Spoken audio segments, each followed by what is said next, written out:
English taugi. Yan. So, kakainin nila mga beans. Sabi, prove us now 10 days kung anong magiging resulta. Verse 16, pinatunayan sila At may nangyari, nang patunayan sila, mas maganda, mas malina sa kanilang pagmumukha.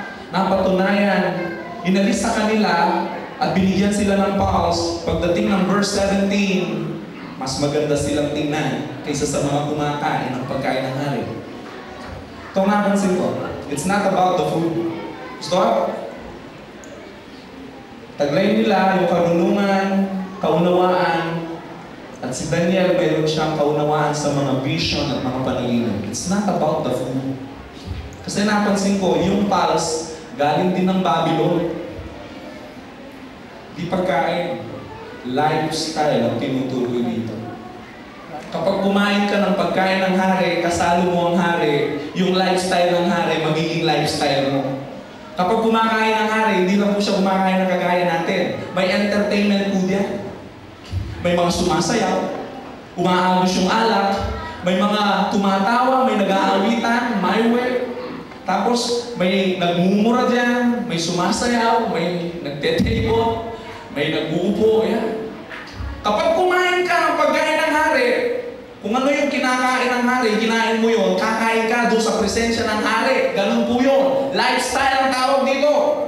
Pero kapag kumain ka ng lelong balado, katabi mo ang hari, patay ka doon. Hindi ganun ang pagkain ng hari.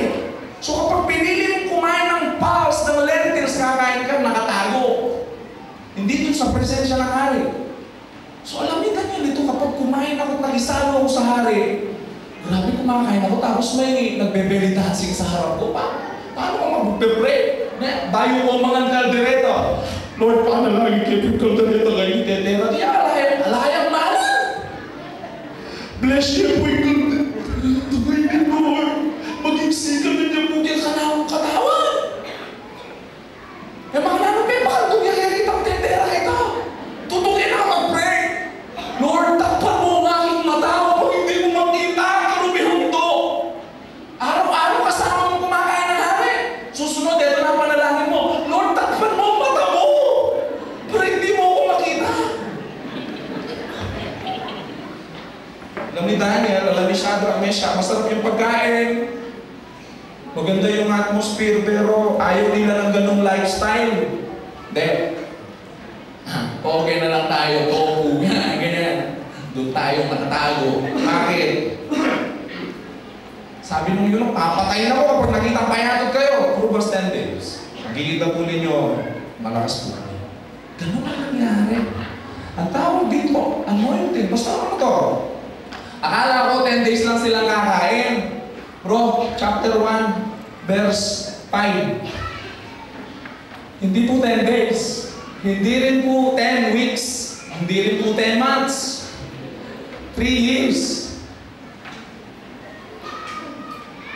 3 years na kakain ng mundo.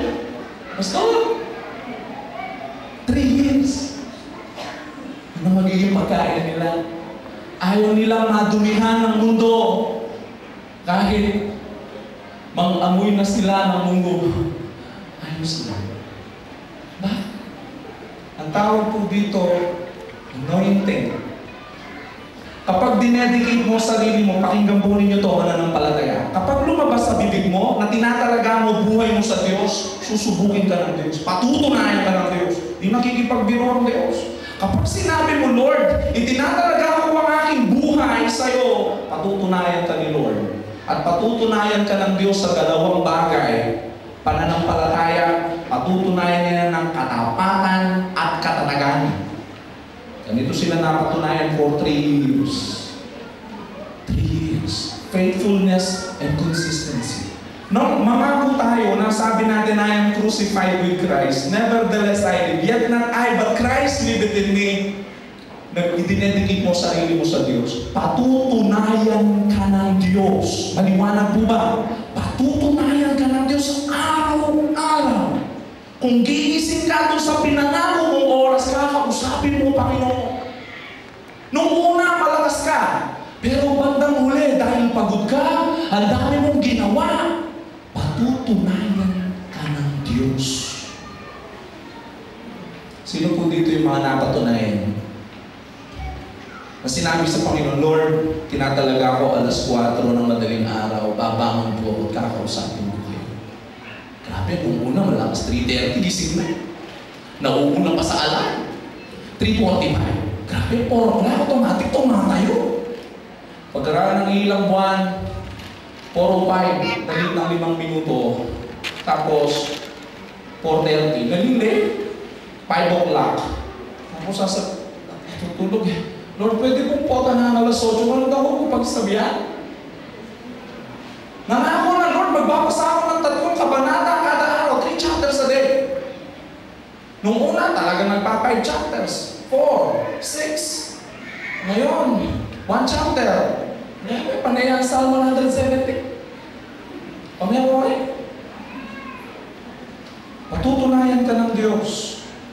Pinatunayan sila 3 years. Ito nakita ko. Kung sina Shadrach, Meshach, Abednego ay mga kahoy, nagbabad po sila sa anointing ng Diyos. Subukan mong ibabad ng 3 taon ang isang punong kahoy sa langis. Sisipsipin ng kahoy yung langis. At kapag nagkaroon ng spark, ano kaya mangyayari sa punong kahoy na yun?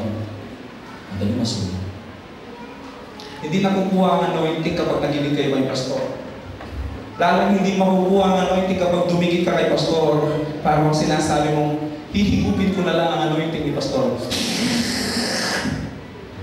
Hindi totoo yun. Nakukuha ang anointing doon sa pagsunod mo sa Diyos dahil itinalaga mo ang buhay mo sa Kanya. 3 years. Anong nangyari? Nagkaroon po sila ng anointing. Tawag po dito, langis. May spark, may fuel, may anointing, may combustion. Yung susunod, exposure. Tawag mo dito panalangin. Kapag nanalangin ka sa Diyos, inilalapit mo ang sarili mo dun sa Kanyang spark. Anong mangyayari kapag babad ng gasolina ang isang sanga na tuyo?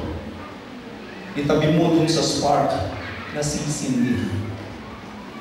Ang panalangin ang siyang nagsisindi sa atin dahil ang 3 ito, sina Shadrach, Meshach, Abednego, nang humarap muli sila sa pagsubok, naaalala nila may nakalipas na silang karanasan. Mamamatay din sila doon, pero ang kanilang ginamit, panalangin. Alam ko ninyo, ayaw ng demonyong manalangin ka. Kasi ayaw ni Satanas na masindihan ka. Pero sa bawat tao at mananampalataya nandito, gustong manalangin sa Diyos. Maghanda ka, kapatid. Hindi tatagal, sisindihan ka ng Diyos. Nasindihan po sila dahil nanalangin sila tumayo sa kanilang pananampalataya. Yung pangatlong sangkap, kung mayroong spark, may flammable content, yung pangatlo, ang tawag po dito, ningas. Sa English, blaze. Ningas. Hindi ningas kogon. Yung ningas kogon, sindihan mo ngayon, ang laki ng ningas, lumalagablab, pagkaraan ng ilang segundo, usok na lang. Ningas kogon. Pero yung person on fire, hindi ningas kogon. Umaalab, lumalagablab. At napapansin.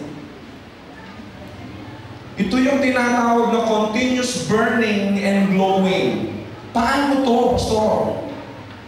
Yung spark test, yon sa pananampalataya. Yung flammable content, yun ang pananampalataya. Kapag nasindihan yung kapatid, may tinatawag na ningas. Para mapanatili mo yung ningas mo, dapat matibay ang puso mo.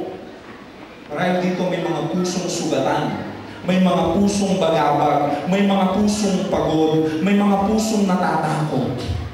May mga pusong nangangamba, nag-aalinlangan. May mga pusong galit, pero may mga pusong matibay, may mga pusong masaya, may mga pusong nangangarap, may mga pusong matatag. Kung ano ang puso mo, yun ang magpapanatili sa ningas mo. Amen? Ano ang kailangan? Napansin ko sa salita ng Diyos, yung ningas po nila napansin. Bakit?